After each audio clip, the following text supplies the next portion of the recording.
நம்ம வறுமையை வெல்றது அதிலிருந்து மீண்டு வர்றது தான் பெரிய விஷயமா தெரிஞ்சது ஒழிய என் மனதுக்குள் இருக்கிற அந்த கனவு கனவாக லட்சியம் ஒரு வழியோடு அது ஒரு கனவாகவே இருந்தது. இந்த வாழ்க்கை வாழவே கூடாதுன்றதுக்கான சூழ்நிலை தான் என் லைஃப்பில் நிறைய இருந்தது. ஏன் நம்மலாம் வாழணும் அப்படின்ற மாதிரி சூழ்நிலை என் பையன் என்கிட்ட சொன்னான்.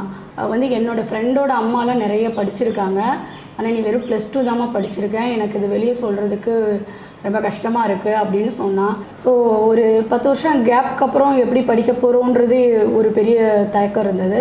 ஸோ நான் டிகிரி வாங்கும் போது எனக்கு 30 வயசு ஆயிடுச்சு. ஆனால் சிவில் சர்வீஸ் படிக்கிறோன்றது நிறைய படிக்கணும் நம்ம. அது எனக்கு இப்போ ஒரு பெரிய சேலஞ்சிங்காக இருந்தது. ஏன்னா நான் ஸ்கூல் முடித்த ஒரு 12-13 வருஷம் கழித்து தான் ரெகுலராக படிக்க போகிறேன். ஸோ ரொம்ப நேரம் உட்காந்து படிக்கிறது எனக்கு ஃபிசிக்கலாக ரொம்ப கஷ்டமாக இருந்தது. படிக்க ஆரம்பிச்சது ஆரம்ப காலகட்டங்களில் கண்ணெல்லாம் ரொம்ப டிஸ்டர்ப் ஆச்சு, தலைவலி அதிகமாக வந்துச்சு. இது எல்லாமே ஆனால் நான் இவ்வளோ உடல் தொந்தரவு வந்தாலுமே யூத் பேப்பரின் இனிய வணக்கம். மறக்காமல் சப்ஸ்கிரைப் பண்ணுங்கள், பக்கத்தில் இருக்க பெல் ஐகானை கிளிக் பண்ணுங்கள். தேங்க்யூ. அனைவருக்கும் வணக்கம். திருமணமும் குழந்தையும் நம்ம சாதனைக்கு ஒரு தடை இல்லை. சின்ன வயசுலேருந்தே எல்லாருக்கும் அமைகிற சைல்டுஹுட் எனக்கு அமையலை. அதுலேயும் நிறைய கஷ்டம். சைல்டுஹுட்டும் ஒரு கஷ்டமானது. டீனேஜுன்றதே எனக்கு என்னென்னு தெரியாது. டீனேஜுன்ற போது ஒரு பெரிய குடும்ப பொறுப்பை தூக்கி கையில் கொடுத்துட்டாங்க. ஸோ நிறைய கஷ்டமான காலகட்டங்கள். வாழ்க்கை எப்படின்னா வாழக்கூடாது, இந்த வாழ்க்கை வாழவே கூடாதுன்றதுக்கான சூழ்நிலை தான் என் லைஃப்பில் நிறைய இருந்தது. ஏன் நம்மலாம் வாழணும் அப்படின்ற மாதிரி சூழ்நிலை எல்லாம் நிறைய இருந்தது. சொந்த ஊர் மதுரை. நான் 12ஆம் வகுப்பு வரைக்கும் மதுரையில் படிச்சிருந்தேன். நான் +1 படிக்கும் போது எனக்கு IPS ஆகணுன்றது ஒரு பெரிய கனவாக இருந்தது. யூனிஃபார்ம் சர்வீஸ் போகணும், போலீஸ் ஆகணுன்றது ஒரு பெரிய கனவாக இருந்தது. ஸ்கூல் படிக்கும் போதே நல்லா படிப்பேன். படிப்பு மேலே அவ்வளோ ஒரு ஆர்வம் இருந்தது எனக்கு. ஸோ 12ஆம் வகுப்பு முடித்த உடனே குடும்ப சூழ்நிலையால் திருமணம் ஆகிவிட்டது. ஸோ நான் +2ல் பயோமேக்ஸ் எடுத்து படித்தேன். ஸோ அப்போ என்ட்ரன்ஸ் எக்ஸாம் இருந்தது. என்ட்ரன்ஸ் எக்ஸாம் எழுதினேன். போது இன்ஜினியரிங் அண்ட் மெடிசனுக்கு என்ட்ரன்ஸ் எக்ஸாம் இருந்தது. என்ட்ரன்ஸ் எக்ஸாம் எழுதினேன். ஓரளவு நல்லா கட் ஆஃப் தான் வாங்கியிருந்தேன். இருந்தாலும் திருமணம் ஆகிருச்சு. கல்யாணம் ஆனதுக்கப்புறம் புகுந்த வீட்டில் இருக்கிறவங்க கல்யாணம் ஆன பிறகு என்னுடைய ஊரும் அந்த காலகட்டங்களும் எனக்கு திருமணமாக 21 வருடங்கள் ஆகிவிட்டது. ஸோ 21 வருஷத்துக்கு முன்னாடி யாரும் திருமணத்துக்கு அப்புறம் பெண்கள் வெளியே போய் படிக்கிறத அந்த மாதிரி லைக் பண்ண மாட்டாங்க. எதுக்கு படிக்கணுன்ற மாதிரி தான் நினப்பாங்க. சரி, கல்யாணத்துக்கு அப்புறம் அதை ஏற்றுக்கிறதுக்கே கொஞ்சம் காலகட்டங்கள் ஒரு 6-7 மாதம் ஆச்சு. நம்ம திருமணம் ஆகிவிட்டது அப்படின்ட்டு. அதுக்கப்புறம் வறுமையான சூழ்நிலை, கடன், வெளி உலகம் தெரியாது, ரொம்ப சின்ன வயசு. வீட்டில் பெரியவங்க சொல்கிற எதுக்கு எடுத்தாலும் ஒரு பயம் இருக்கும். வீட்டில் பெரியவங்க சொல்கிறத தான் கேட்கணும். நம்ம மீறி எதுவும் செய்ய முடியாது. தனியாக வெளியே போகவே தெரியாது. தனியாக எங்கேயும் போக தெரியாது. என்ன பண்ணணும்னு தெரியலை. காலையில் எழுந்திரிப்போம். ஒரு நார்மல் ஒரு ஹவுஸ் ஒய்ஃப் என்னென்ன வேலை செய்வாங்களோ அதுதான் செஞ்சோம். ஒரு 2 வருடங்கள் கழித்து எனக்கு ஒரு குழந்தை பிறந்தது. ஸோ குழந்தை, வறுமையான சூழ்நிலை, இதை நோக்கி நம்ம வறுமையை வெல்றது அதிலிருந்து மீண்டு வர்றது தான் பெரிய விஷயமா தெரிஞ்சது ஒழிய என் மனதுக்குள் இருக்கிற அந்த கனவு கனவாக லட்சியம் ஒரு வழியோடு அது ஒரு கனவாகவே இருந்தது. ஸோ இந்த காலகட்டங்களில் ஒரு நார்மலாக ஒரு ஹவுஸ் ஒய்ஃப் எப்படி இருப்பாங்களோ அப்படி தான் நானும் வாழ்ந்தேன். காலையில் எந்திரிக்கிறது, சமைக்கிறது, ஸ்கூலுக்கு அனுப்புறது, வீட்டுக்காரர் வேலைக்கு அனுப்புறது, ஒரு வருமானத்துக்குள்ளே குடும்பம் நடத்துறது, வீட்டுக்கு கடங்காரங்க வந்தால் பதில் சொல்லி அனுப்புறது, இந்த மாதிரி ஒரு இதுதான் போச்சு. ஸோ வறுமையை வெல்றது தான். ஸோ அப்போ என் வீட்டுக்காரர் தொழில் தொடங்கின காலகட்டம். ஸோ அவருக்கு ஃபுல் சப்போர்ட் பண்ணிவிட்டு வீட்டில் கூட்டு குடும்பம். நாங்கள் மாமனார், மாமியார், நாத்தனார், கொழுந்தன் எல்லாருமே இருந்தாங்க. ஸோ கூட்டு குடும்ப வாழ்க்கை தான் வாழ்ந்துகிட்டு இருக்கும்போது நான் வீட்டுக்கு மூத்த மருமகளாக எனக்கு பொறுப்புகள், கடமைகள் அதிகமாக இருந்ததுனால இதெல்லாம் வெளியே எக்ஸ்ப்ரெஸ் பண்ணவே முடியலை, வெளியே சொல்லிக்கிற முடியலை. அந்த சின்ன வயசு கனவு என் மனசுக்குள்ளே இருந்துக்கிட்டே இருந்தது. நம்ம அந்த லட்சியத்தை நோக்கி அடையணும், நம்ம சாதிக்கணும் அப்படின்றது அந்த ஒரு ஐபிஎஸ் ஆகணும், யூனிஃபார்ம் போடணுன்றது அந்த மனசுக்குள்ளே தூங்கினாலும் எழுந்தாலும் அது ஒரு சிறு குறையாகவும் இருந்தது. என் பையனும் ஒரு நல்ல ஒரு கான்வென்ட் ஸ்கூலில் சேர்த்து படிக்க வச்சோம். அப்போ பேரண்ட்ஸ் டீச்சர்ஸ் மீட்டிங் இந்த மாதிரிலாம் இருக்கும். ஸோ என் பையன் கூட நான் தான் போவேன். அப்போது ஒரு நாள் என் பையன் என்கிட்ட சொன்னான், அம்மா நீ உனக்கு எல்லாமே தெரியுது, நீ எனக்கு நல்லா சொல்லித்தர, ஆனால் நீ என்னோடய ஃப்ரெண்டோட அம்மாலாம் நிறைய படிச்சிருக்காங்க, ஆனால் நீ வெறும் +2 தாம்மா படிச்சிருக்கேன், எனக்கு இது வெளியே சொல்கிறதுக்கு ரொம்ப கஷ்டமாக இருக்குது அப்படின்னு சொன்னான். சரி, நான் என் குழந்தை ஃபீல் பண்ணுதேன்றதுக்காக அவனுக்காக படிக்கணுன்றதுக்காகவே நான் கரஸ்பாண்டண்ட்டில் டிகிரி சேர்ந்தேன் நான். ஸோ ஒரு 10 வருஷம் கேப்க்கு அப்புறம் எப்படி படிக்க போகிறோன்றது ஒரு பெரிய தயக்கம் இருந்தது. எனக்கு படிக்கணுன்ற எனக்குள்ளே ஒரு ஆர்வம் இருந்தது. படிக்கணும், இந்த எப்படியாவது டிகிரி வாங்கிடணும்னு எனக்குள்ளே ஒரு ஆர்வம் இருந்தது. இதுதான் நமக்கு வந்து முயற்சி தான் நம்மளுடைய நம்ம எல்லாத்துக்கும் ஒரு முயற்சின்னு ஒன்று வேணும். அதுதான் மெயினு. நான் அப்ளிகேஷன் போட்டதோ நான் டிகிரி படிக்க போகிறேன்றதோ யார்கிட்டையும் சொல்லவே கிடையாது. நான் ரொம்ப நாளைக்கு அப்புறம் தான் என் கணவர்கிட்ட சொன்னேன். எக்ஸாம் எழுதுறதுக்கு அன்னைக்கு ஒரு வாரத்துக்கு முன்னாடி தான் எங்கள் மாமனார் மாமியாருக்கு தெரியும். ஸோ அந்தளவுக்கு சப்போர்ட் இல்லை. அதெல்லாம் ஓவர் கம் பண்ணி தான் வந்தேன். ஸோ அந்த படிக்கணுன்ற ஒரு ஆர்வம் இருந்ததுனால நம்ம வந்து ஒவ்வொரு எக்ஸாம் எழுத போகும்போது வீட்டில் பிரச்சனை தான். இதுக்கு மேலே உங்கள் அம்மா படித்து என்ன பண்ண போகிறாங்க? ஸோ என் கணவர் அதை பண்ணலை. எக்ஸாம் எழுதும் போது இதுக்கு மேலே படித்து என்ன பண்ண போகிறாங்க, குழந்தையாகி போச்சு, என் குடும்பத்தை பார்த்துட்டு இருக்கக்கூடாதா அப்படின்ற மாதிரி தான் என்கிட்ட பேசினாங்க. ரொம்ப மனது வலியோடு தான் வந்து ஒவ்வொரு எக்ஸாம் அழுதுட்டுலாம் போயிருக்கேன்.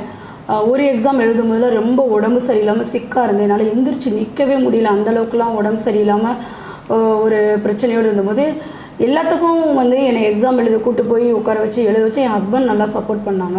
அந்த எக்ஸாமை ரொம்ப சின்சியராக டெடிக்கேட்டாக எழுதுனதுனால நான் பாஸ் பண்ணால் போதும் அப்படின்ற மாதிரி தான் நினச்சி போய் எழுதுனேன். ஃபஸ்ட்டு வந்து வீட்டுக்கு ஒரு லெட்ரு வந்தது. இந்த மாதிரி நீங்கள் வந்து பாஸ் பண்ணியிருக்கீங்க, இந்த உங்கள் டிகிரிக்கு பாஸ் பண்ணியிருக்கீங்க, இதுக்காக கான்வெகேஷன் நடக்குது, நீங்கள் சென்னை பல்கலைக்கழகத்தில் வந்து நீங்கள் வந்து உங்களுடைய டிகிரி சர்டிஃபிகேட் வாங்கிட்டு போகலான்னு ஃபஸ்ட்டு ஒரு லெட்ரு வந்தது. ஸோ அடுத்த ஒரு 1/2 ஹவரில் பார்த்தா இன்னொரு லெட்ரு வந்தது யூனிவர்சிட்டியிலேருந்து. அதில் வந்து நீங்கள் வந்து கோல்டு மெடல் வாங்கியிருக்கீங்க, இந்த மாதிரி கவர்னர் கொடுக்குறாரு, நீங்கள் வந்து வாங்கணுன்றதில் உண்மையிலே என்னை விட அன்றைக்கி வந்து என் ஹஸ்பண்ட் வந்து அவ்வளோ சந்தோஷப்பட்டாங்க. கண்டிப்பாக இதை போய் வாங்கணுன்ட்டு எங்கள் குடும்பத்திலே ஃபஸ்ட்டு நான் தான் போய் கவர்னர் கையால் வாங்கினேன். அந்த மூமெண்ட்டை வந்து அதை வந்து சொல்லவே முடியாது. ஏன்னா என்னுடைய கனவு படிப்பு நான் +1 படிக்கும்போது என்னுடைய கனவு IPS ஆகணுன்னு இருந்தது. நான் 10th வந்து 469 என்னோடய மார்க்கு. ஸோ நான் எப்படிப்பட்ட ஸ்டூடெண்ட்னா ஆல் ஓவர் எல்லாமே ஸ்போர்ட்ஸு, எது ஒரு காம்படிஷன் போனாலும் ப்ரைஸ் வாங்கிட்டு வர்றது, இந்த மாதிரி ரொம்ப துருன்னு நல்லா படிக்கிற ஸ்டூடெண்ட்டு. ஸோ என்னுடைய ஃபஸ்ட் ஸ்டாண்டர்ட்லேருந்து 10th +1 +2 வரைக்குமே நல்லா டாப் ஸ்கோர் பண்ணுற ஸ்டூடெண்ட்டு தான் நான். ஸோ IPS படிக்கணுன்றது என்னுடைய கனவு. அதுக்கு முன்னாடி MBBS படிக்கணும், டாக்டர் ஆகணுன்றது ஒரு பெரிய கனவாகவே இருந்தது. ஸோ அந்த கனவு நடக்கலை. அந்த கோல்டு மெடல் கிடச்சிருக்கு. அந்த வாங்கின மூமெண்ட்டை என்னால் வந்து மறக்கவே முடியாது. ஸோ அந்த ஸ்டேஜில் அன்றைக்கி வந்து கவர்னர் ரோசையா இருந்தார். அது மட்டும் இல்லாமல் நம்ம DGP சார், ஓய்வு பெற்ற திரு நடராஜன் IPS சார் இருந்தாங்க. அவங்கெல்லாம் வந்து பேசும்போது நிறைய வந்து சிவில் சர்வீஸில் இருக்கிறவங்க நிறைய பேர் கரஸ்பாண்டன்ஸில் படித்து வந்தாங்க அப்படின்னு சொன்னாங்க. ஸோ அப்போ எனக்கு எனக்குள்ளே ஒரு சின்ன ஸ்பார்க்கிள். ஸோ நம்மளும் ட்ரை பண்ணுவோம். கரஸ்பாண்டில் டிகிரி வாங்கியாச்சு, கோல்டு மெடல் வாங்கியாச்சு. ஸோ எனக்குள்ளே வந்து கோல்டு மெடல் வாங்கினோன்னையும் ஐயோ நான் பெரிய சாதிச்சிட்டேன் அப்படின்ற ஒரு நினப்பெல்லாம் எனக்கு வரல. என்னால் முடியும்னு ஒரு கான்ஃபிடென்ட் வந்தது. எனக்கும் ஒரு வாய்ப்பு இருக்குது, என்னுடைய லட்சியத்தை அடையிறதுக்கும் எனக்கு ஒரு வாய்ப்பு இருக்குதுன்னு தான் நம்பினேன். ஸோ நான் டிகிரி வாங்கும் போது எனக்கு 30 வயசு ஆயிடுச்சு. ஸோ 30 வயசில் தான் நான் டிகிரி வாங்கினேன் நான். அதுக்கப்புறம் நம்ம படிக்க முடியுமா? ஸோ நார்மல் ஹவுஸ் ஒய்ஃப் எப்படி இருப்பாங்க அப்படி தான் நானும் இருந்தேன். ரொம்ப ஸ்மார்ட்டாக இப்போ இருக்கிற மாதிரிலாம் கிடையாது. ஸோ என்னுடைய கணவர்கிட்ட ஒரு 3 வருஷம் கொடுங்க, என் மனசுக்குள்ளே வந்து கனவு இருக்குது, இதை நான் ட்ரை பண்ணி பார்க்கணும் அப்படின்னு சொன்னேன். ஹஸ்பண்டு வந்து ஓகே நீ ட்ரை பண்ணு அப்படின்னாங்க. படிக்கலாம் அப்படின்ட்டு முடிவு பண்ணியாச்சு. சரி எப்படி ஆரம்பிக்கிறது எங்கிறது இப்போ இருக்கிற நிறைய வந்து இப்போ ஸ்பூன் ஃபீடிங் மாதிரி நிறைய கிடைக்குது. நெட்டில் நிறைய இருக்குது படிக்கிறதுக்கு. எப்படி போகிறது, நிறைய யூடியூப் வீடியோஸ் இருக்குது, எப்படி படிக்கலாம். நம்ம வந்து வெளியே போய் படிக்கணுன்றது இந்த காலகட்டத்தில் தேவையில்லை. பட் அப்போ ஒரு 10 வருஷத்துக்கு முன்னாடி அந்த மாதிரி வசதிகள்லாம் எதுவும் கிடையாது. அப்போது வந்து நான் வந்து ஒரு மதுரையில் தான் இருந்ததுனால மதுரையில் வந்து ஒரு எங்கே போகிறது எப்படி போகிறது எதுவும் தெரியல. ஸோ ரெகுலராக பேப்பர் படிக்கும்போது பேப்பரில் ஒரு அட்வர்டைஸ்மெண்ட் வந்திருந்தது. அதாவது இந்த ஒரு காலேஜில் வந்து ஃப்ரீயாக வந்து கோச்சிங் சொல்லித்தராங்க எக்ஸாமுக்கு, நீங்கள் வர்றவங்க வரலாம் அப்படின்னு போட்டிருந்தாங்க. ஸோ அது என்னோடய வீட்டிலேருந்து கிட்டத்தட்ட ஒரு 50 கிலோமீட்டர் தள்ளி ஒரு வில்லேஜில் இருக்க ஒரு காலேஜு. ஸோ நான் அங்கே போய் வந்து மதுரையிலேருந்து ஒரு சண்டே போய் அட்டன் பண்ணேன். எனக்கு என்ன மாதிரி நிறைய பேர் அங்கே வந்திருந்தாங்க. நிறைய கல்யாணமானவங்க, மென்னு உமனு, நிறைய ஒர்க்கில் இருக்கிறவங்க, காலேஜ் ஸ்டூடெண்ட்ஸு, யூபிஎஸ்சி ப்ரிப்பேர் பண்ணுறவங்க நிறைய பேர் அந்த காலேஜுக்கு வந்திருந்தாங்க. ஸோ அவங்க வந்து நிறைய பேர் வந்து நிறைய பேர் ஸ்டேஜில் ஏறி பேசி இப்படி படிக்கணும் அப்படி படிக்கணும்னு சொன்னாங்க. எனக்கு உண்மையிலே ஒன்றுமே புரியலை. அப்புறம் தொடர்ந்து ஒரு 2வது வாரம் 3வது வாரம் போனேன். அப்புறம் அங்கேயே வந்து இந்த மாதிரி மதுரையிலே இருக்கிற ஒரு கோச்சிங் சென்டரில் இதுக்கு சம்மந்தமாக கோச்சிங் கொடுக்குறாங்க அப்படின்னு சொன்னாங்க. ஸோ நான் அங்கே போனேன். அங்கே போனோடனே எடுத்தோடனே இவ்வளோ மெட்டீரியல் கொடுத்து வாங்க அப்படின்னு சொல்லி கிளாஸ் ஆரம்பித்தது. அப்போ நிறைய அட்வர்டைஸ்மெண்ட்டு தான், பேப்பரில் அட்வர்டைஸ்மெண்ட்டு சென்னையில் போய் படிக்கலாம் நிறைய அட்வர்டைஸ்மெண்ட் அட்வர்டைஸ்மெண்ட்டை பார்த்து சரி நம்ம மதுரையில் வந்து ஏன் என்னால் படிக்க முடியாதுன்னு தோணுச்சுன்னா, என்னுடைய குடும்ப சூழ்நிலை வந்து எனக்கு படிக்கிறதுக்கான சூழ்நிலை எனக்கு மதுரையில் இல்லை. ஸோ நான் வீட்டில் இருந்துக்கிட்டு என்னால் படிக்க முடியாதுன்றது எனக்கு உறுதியாக தெரிஞ்சிருச்சு. ஏன்னா எனக்கு 1 hour கூட என்னால் புக்கை எடுத்து வச்சு படிக்க முடியல, அவ்வளோ டிஸ்டர்பன்ஸ் இருந்தது. வீட்டில் எனக்கு படிக்கிறதுக்கான சூழ்நிலை எனக்கு சுத்தமாக கிடையாது. அப்போ நான் என் ஹஸ்பண்ட்டை தெளிவாக சொன்னேன், எனக்கு தனியாக விடுங்க, நான் தனியாக படிக்கிறேன் அப்படின்ற மாதிரி. நான் தனியாக இருந்து எனக்கு 3 வருஷம் கொடுக்குறேன்னு சொன்னீங்களே, நான் தனியாக போய் இருந்து படிக்கிறேன், நான் இங்கேருந்து படிக்க முடியாது அப்படின்றனால என் ஹஸ்பண்ட் வந்து சென்னையில் ஒரு ஹாஸ்டல் பார்த்து சென்னையில் ஒரு கோச்சிங் சென்டரில் சேர்த்து சென்னையில் போய் நான் படித்தேன். ஸோ மதுரை மாதிரி ஒரு ஊரில் பிறந்து வளர்ந்துட்டு சென்னை வந்ததே எனக்கு சென்னையே வந்து ஒரு பிரம்மாண்டமாக தெரிஞ்சது, ஒரு வேறு மாதிரி இருந்தது. மதுரையில் வந்து ஒரு ஸ்லோ அண்ட் ஸ்டெடி லைஃபு, ரொம்ப ஒரு ஸ்லோவாக இருக்கும், ஒரு பரபரப்புலாம் இருக்காது, அந்த மாதிரி ஒரு ட்ரெடிஷ்னல் ஊர். சென்னை வந்த பிறகு எனக்கு சென்னை கொண்டு வந்து அந்த ஹாஸ்டல் எப்படி இருக்குது எதுவுமே தெரியாது எனக்கு. ஹஸ்பண்ட் பார்த்தாங்க, சேர்த்தாங்க. தனியாக விட்டால் கூட இப்போ பயந்துருவாளோ அப்படின்னு சொல்லிட்டு ஹஸ்பண்ட் வந்து சென்னையில் வந்து ஹாஸ்டலில் சேர்த்து விட்டாங்க. ஸோ ஆரம்ப காலகட்டத்தில் அது இதை விட கொடுமையாக இருந்தது. அந்த ஹாஸ்டலில் என்னோடய ரூம்மேட்டாக ஒரு 6 பேர் இருந்தாங்க. ஸோ நான் மட்டும்தான் அந்த ரூமில் வந்து நான் மட்டும்தான் கல்யாணமான லேடி. மற்றவங்க எல்லோரும் சின்ன பொண்ணுகளாக இருந்தாங்க. சில பேர் காலேஜில் படிச்சுட்டு இருந்தாங்க, சில பேர் சிவில் சர்வீஸ் படித்தாங்க, சில பேர் வேலைக்கு போகிறவங்க இருந்தாங்க. ஒவ்வொருத்தவங்களும் ஒவ்வொரு மாதிரி சூழ்நிலையில் இருந்தாங்க. அவங்களோட என்னால் மிங்கிள் ஆகவே முடியலை. ஏன்னா நான் ஒரு 30 வயசுக்கு மேற்பட்ட ஒரு குடும்பத்திலவே கல்யாணம் ஆயிடுச்சு. எனக்கு 10 வயசில் பையன் இருக்கான். அவங்களோட இதை வந்து என்னை சேர்த்துக்கலாம். இதெல்லாம் எனக்கு ஒரு பெரிய விஷயம். இதெல்லாம் நிறைய இன்ஃபீரியாரிட்டி காம்ப்ளெக்ஸ் இருந்தது. நான் அங்கே போய் நான் அந்த எந்த ஒரு அகாடமிக்கில் சேர்ந்தேனோ அந்த அகாடமியில் இருக்கிற நிறைய பேர் வந்து இந்த வயசில் வந்து இவங்க ஏன் படிக்க வராங்க, ஏன்னா நான் நல்லா ஃபேட்டாக இருப்பேன், நான் என்ன ஒரு மாதிரி தான் பார்ப்பாங்க, நிறைய டிஸ்கரேஜ் பண்ணுவாங்க, என் முதுகுக்கு பின்னாடி பேசுவாங்க. இவங்க தமிழ் மீடியமாக இவங்க எப்படி கிளியர் பண்ண முடியும் அப்படின்லாம் பேசியிருக்காங்க. கரஸ்பாண்ட் அகாடமிக்கில் படித்தது இந்த மாதிரி நிறைய இருக்கும். பட் நான் அதை பற்றிலாம் நான் ஃபீல் பண்ணுவேன். பட் அவங்கள்ட்ட நம்ம போய் விளக்கம் கொடுத்துக்கிட்டு இருக்கிறதுக்கு நம்ம யாரும் எவ்வளோ பேருக்கு நம்ம விளக்கம் கொடுத்துட்டு பதில் சொல்லிகிட்டு இருக்க முடியும்? நான் திறமையானவ தான், நான் படிப்பேன் அப்படின்ற சொல்லணும்னு அவசியம் இல்லை. எக்ஸாம் எழுத என்னுடைய ரிசல்ட் பார்க்க அவங்க நிறைய பேர் என்னை விட்டு பேசுகிறவங்க கூட வாய மூடிட்டாங்க. என்னோடய டிகிரி படிக்கிறது எனக்கு ஒரு பெரிய கஷ்டமாக சேலஞ்சிங்காக இல்லை, அது ஒரு கஷ்டப்பட்டு நான் எழுதிட்டேன். பட் ஆனால் சிவில் சர்வீஸ் படிக்கிறோன்றது வந்து நிறைய படிக்கணும் நம்ம. அது எனக்கு ஒரு பெரிய சேலஞ்சிங்காக இருந்தது. ஏன்னா நான் ஸ்கூல் முடித்து ஒரு 12-13 வருஷம் கழித்து தான் ரெகுலராக படிக்க போகிறேன். ஸோ ரொம்ப நேரம் உட்காந்து படிக்கிறது எனக்கு ஃபிசிக்கலாக ரொம்ப கஷ்டமாக இருந்தது. படிக்க ஆரம்பிச்சது ஆரம்ப காலகட்டங்களில் கண்ணெல்லாம் ரொம்ப டிஸ்டர்ப் ஆச்சு, தலைவலி அதிகமாக வந்துச்சு.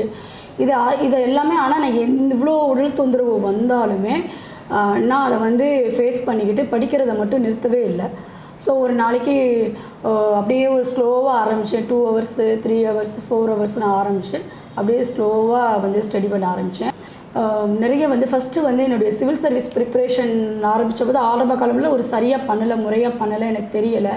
ஸோ மெட்டீரியல்ஸ் வச்சு படித்தது, சரியான வேலை நம்ம போகலை. எனக்கு ஒரு நாளைக்கு ஒரு 10 மணி நேரம் படித்தாலும் என் மைண்டுக்குள்ளே எதுவும் ஸ்டோர் ஆகலை. ஐயோ நம்மளால் முடியாதோ அப்படின்னு ஒரு பயம் இருந்துக்கிட்டே இருந்தது. நம்ம திருப்பி போய் நார்மல் லைஃப் ஆயிடுமோ, அதே ஒரு கூண்டுக்குள்ளே போயிடுவோமோ, சாதிக்க முடியாதோ, நம்ம லட்சியங்கள் அடைய முடியாதுன்னு ஒரு பயம் வந்துருச்சு. அப்புறம் நான் படிக்கிற அகாடமியில் வந்து எனக்கு ஒரு 4-5 ஃப்ரெண்ட்ஸ் கிடைச்சாங்க, பசங்க பொண்ணுங்க எல்லோரும் சேர்ந்து படித்து நாங்கள் ஓரளவு டிஸ்கஸ் பண்ண ஆரம்பித்தோம். அங்கே என்ன தப்பு நடக்குது, நம்ம என்ன படிக்கிறதுல தப்பு பண்ணுறோம். ஸோ நான் அவ்வளோ நேரம் படித்தும் போய் எக்ஸாம் எழுதும் போது பார்த்தோம்னா மார்க் வரலை. அப்போ இதில் ஏதோ தப்பு இருக்குது, நம்ம படிக்கிறது சரியில்லை அப்படின்னு சொல்லி நாங்கள் ஒரு 4-5 பேர் டிஸ்கஸ் பண்ணிவிட்டு நாங்கள் ஃபஸ்ட்டு என்ன பண்ணோம், சிலபஸ் எடுத்தோம். சிலபஸை கையில் எடுத்து வச்சுக்கிட்டோம். சிலபஸை எடுத்து வச்சுட்டு சிலபஸ் எப்படி படிக்கலாம், ஸோ எல்லாத்துக்கும் பேசிக் என்ன, நமக்கு வந்து சிவில் சர்வீஸ் படிக்கிறது ஸ்கூல் புக்கு தான். ஸோ ஃபஸ்ட்டு என்ன பண்ணேன், ஃபஸ்ட்டு எல்லா ஸ்கூல் புக்ஸும் வாங்கினேன். நான் அந்த காலகட்டங்களில் வந்து 2 விதமான அப்போ தான் சமச்சீர் கல்வி வந்தது. சமச்சீர் கல்வி புக்கும் வாங்கினேன். அதுக்கு முன்னாடி வேறு book old syllabus book. So 2 syllabus புக்கும் நான் வச்சுருந்து ஃபஸ்ட்டு ஸ்கூல் சிலபஸ் புக்கை தான் நான் வந்து படிக்க ஆரம்பித்தேன் நான். ஸோ வந்து 6th மெதுவாக வந்து ஸ்லோ அண்ட் ஸ்டடின்னு மெதுவாக ஸ்லோவாக ஆரம்பித்தேன். நாங்கள் ஸ்கூல் புக்ஸ் அப்படியே ஆரம்பித்தேன். ஒரு 3-4 மந்த்ஸில் ஸ்கூல் புக்ஸ் எல்லாம் படித்து முடித்தேன். நான் நல்லா தரோவாக படிப்போம். என்னோடய சக்ஸஸுக்கு நான் மெயினாக வந்து நினைக்கிறது எழுதி பார்த்து படித்தது. ஸோ எழுதி பார்த்து தான் ஒவ்வொரு வார்த்தையும் எழுதி பார்த்து படிப்பேன். ஸோ எனக்கு வந்து மெட்டீரியல் எழுதி வச்சு கையில் வச்சு படிக்கிறது அந்த மாதிரி இல்லாமல் படிக்கிறதை எழுதி பார்ப்பேன். அது எல்லாமே என் பிரெயினில் ஸ்டோர் ஆகணும். அதுதான் எனக்கு. நான் எங்கே மெட்டீரியல் எடுத்துகிட்டு போய் ஸோ யாராவது ஒரு இயர் சொல்கிறதோ ஒரு பேர் சொல்லி என்னன்னு கேட்டாலும் டக்குன்னு சொல்லுவேன். அந்தளவுக்கு வந்து படித்தேன். கொஞ்சம் கூட காம்ப்ரமைஸே பண்ணலை. அவ்வளோ டெடிக்கேஷனாக இருந்தேன். ஸோ எனக்கு தெரிஞ்சதெல்லாம் படிக்கணும், எக்ஸாம் எழுதணும். ஸோ அப்போ வந்து நான் படிக்கும் போது வந்து நான் டிஎஸ்பி ஆவேன் அப்படின்றத பற்றி நான் நினைக்கவே கிடையாது. அதை பற்றி ஒரு பர்சன்டேஜ் கூட நினைக்கல. எனக்கு அப்போதைக்கு எக்ஸாம் கிளியர் பண்ணணும். ஸோ எனக்கு வீக்லி டெஸ்ட்டு வரும்போது அந்த டாப் 10க்குள்ளே இருக்கணும், டாப் 5க்குள்ளே இருக்கணும் அப்படின்ற ஒரு டார்கெட் வச்சுருந்தேன். எனக்கு காம்படிட்டராக இருக்கிறவங்க எல்லாருமே நல்ல academic student, Anna university student, engineering student, doctor, இந்த மாதிரி வந்து நல்ல அகாடமிக்கில் வர ஸ்டூடெண்ட்டு அவங்களோட நான் வந்து காம்படிஷன் பண்ணணுன்றதுனால எக்ஸ்ட்ரா எஃபர்ட்டடு ரொம்ப பயங்கர டெடிக்கேஷனாக இருந்து ஒரு தவம் மாதிரி இருந்து தான் படித்தேன். வேறு எந்த ஒரு இன்னொன்று வந்து மெயின் விஷயம், எனக்கு டிஸ்ட்ராக்ஷனே கிடையாது. மைண்டில் வந்து எந்த ஒரு டிஸ்ட்ராக்ஷனும் கிடையாது. ஸோ 24 ஹவர்ஸ் தூங்குகிற நேரம் கூட புக்ஸை கையில் வச்சுட்டே தான் தூங்குவேன் நான். ஏன்னா எனக்கான வயது வாய்ப்பு ரொம்ப பின்னாடி வந்து இந்த வாய்ப்பை விடக்கூடாதுன்றதுல வந்து அவ்வளோ தூரம் உறுதியாக இருந்தேன் நான். ஸ்டார்டிங் பீரியட்லேருந்தே நான் எப்போ படிக்க ஆரம்பிச்சேனோ அப்போருந்தே எக்ஸாம்ஸ்க்கெல்லாம் அப்ளை பண்ணுவேன். அது விஓஓ, குரூப் 4, குரூப் 2A, குரூப் 2 இந்த மாதிரி எல்லா எக்ஸாம், கோஆப்ரேட்டிவ் எக்ஸாம், என்ன எக்ஸாம் வந்து டிஎன்பிசி கண்டக்ட் பண்ணாலும் எல்லாத்துலேயுமே அப்பீரன்ஸ் கொடுத்துருவேன்.